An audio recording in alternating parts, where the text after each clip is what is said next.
savory buns filled with pulled pork and caramelized onions. Here I have about 2.25 kilograms of pork neck. Season it with some spice mix. I'm going to use bacon wrap seasoning on one side and hot barbecue wrap on the other.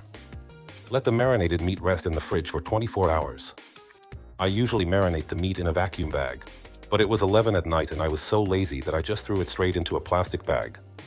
The next evening, take the meat out, toss it in a pot, don't add any liquid, cover it with a lid, and without touching it, bake it for 12 hours at 100 degrees Celsius. That same evening, I also started making the buns. Yeast, a teaspoon of sugar, and mix it into a paste. Add 3 tablespoons of lukewarm milk, 1 tablespoon of flour, and mix it so it all comes together. Cover it with a dish towel, and let the starter rise for 15 minutes. I added all-purpose flour, cooked and grated potatoes, 1 egg from a chicken, a tablespoon of sugar, then poured in lukewarm cultured buttermilk, and scraped the risen starter from the bowl. And because that damn dough hook in the mixer doesn't pick up from the bottom, I mixed it with a wooden spoon. And then you put it into that electric contraption. Only after it's been mixing for a bit do you add the salt. Then add 100 grams of softened pork lard and, for the grand finale, a tablespoon of smoked paprika. Turn on the machine and in 10 to 12 minutes, you'll have this orange ball. Turn the dough out onto a floured surface, dust it with a bit more flour, and fold it over a few times like this to work it.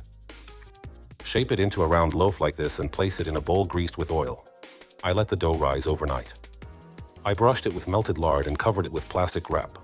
At 8 p.m., put it in the fridge, then at midnight, punch down the dough with your hand to release the air, and go to bed. The next day, you get up and take the finished meat out of the oven. Pour off the rendered juices and use 2 forks to shred the meat. It's beautifully tender and juicy, so it'll come apart easily. If you baked it in a non-stick pot, of course you'll do this with wooden spoons. If you let someone else do this job, make them whistle the whole time so you know the bastard isn't sneaking bites. He loves to play around, damn it. Now get started on the sauce. Heat up some paprika oil in a saucepan, add a spoonful of tomato paste, and sauté it. Add a spoonful of brown sugar and let it caramelize. Next, add 2 to 3 cloves of pressed garlic. Let it cook for a little while. Add a teaspoon of chili and a teaspoon of smoked paprika, and let it sauté. 15 seconds is enough. Pour in all the juices you collected from the meat. Stir it in and let it reduce for 15 minutes. And this is the kind of beauty you'll end up with. Whatever you do, don't pour it out, you'll need it later. If your dough was rising overnight in the fridge, take it out an hour before you start working with it, but honestly, you can just make it an hour ahead and it'll be fine. It'll rise.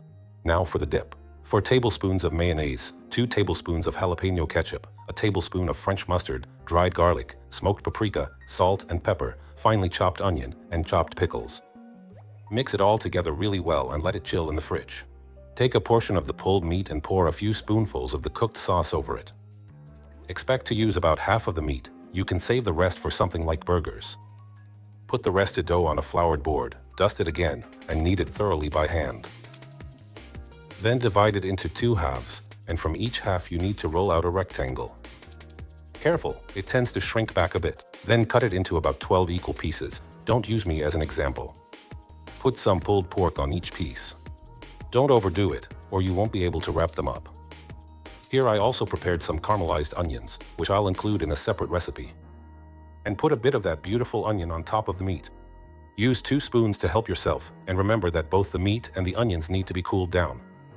Then you just need to wrap it up like a regular sweet bun. Pull the opposite ends together and seal up all the openings. It should look a bit like a bun. Melt some butter with garlic and thyme, and use it to grease the baking dish. Don't forget the sides. Then start placing the buns in one by one, brushing them all over with the melted butter, garlic, and thyme mixture. Once the baking dish is full, cover it with a kitchen towel and let the buns rise. After 15 minutes, pop them in the oven. 160 degrees Celsius, convection, 30% steam, 30 minutes. In a regular oven, bake at 180 degrees Celsius until golden. Look at that, aren't they beauties? While they're still hot, brush them with garlic butter or lard. That way they won't dry out and will stay softer. And then, with your mouth watering, you just make it even better for yourself. You grab 4 buns, some sauce, a dip, and once you finish those, you go for another 4. A tray of buns like this is exactly what I'd want to get when I show up at a pub with my friends. They bring it out to us in the baking dish, set it on the table, and we just dig in with our hands, dipping them in those sauces. I'd go to a place like that 7 times a week. And in case you missed it, I just released a brand new album for those long winter evenings. See ya.